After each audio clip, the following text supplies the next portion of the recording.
got an audition for She Loves Me. Dear friend, I am thrilled for you. Where do I even begin with a show like She Loves Me, with a story that has had so many adaptations between stage and film, and with an adaptation by Jerry Bach and Sheldon Harnick that occupies such a charmed and charming place in our idea of a quintessential book musical.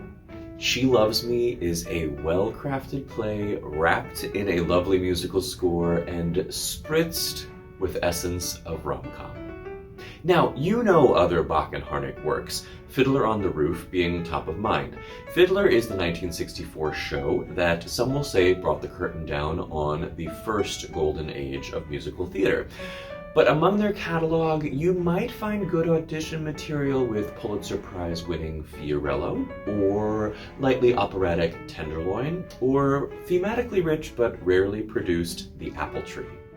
Regardless of where you find it, this is a time to whip out a well-sung show tune using your full resonance, red vibrato welcome, red legit sound.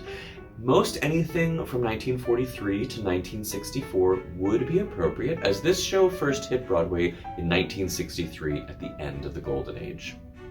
What's delightful about the characters in She Loves Me is that we can easily recognize the archetypes amongst our employees, but these archetypes don't feel too dusty.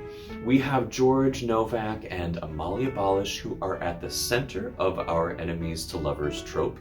They are both bookish and artistic, but perhaps a little unlucky in love.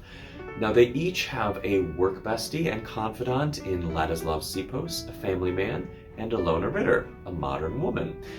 Meanwhile, ILONA and fellow co-worker Stephen Kodaly are having massive lovers' spats. Kodaly is very charming, perhaps a bit too charming. Rounding out the workplace drama is a domineering boss in Mr. Maraczek and an enthusiastic delivery boy in ARPAD LASZLO.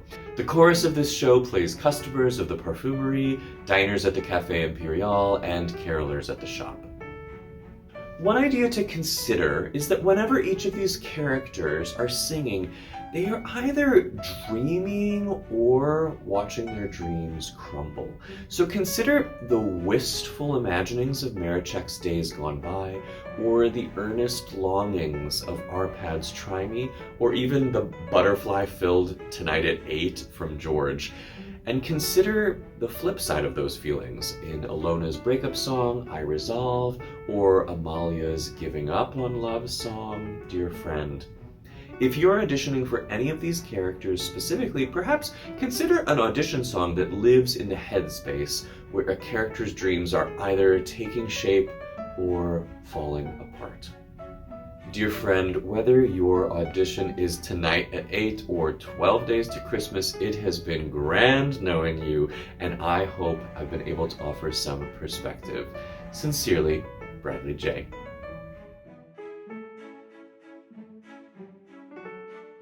You've got mail.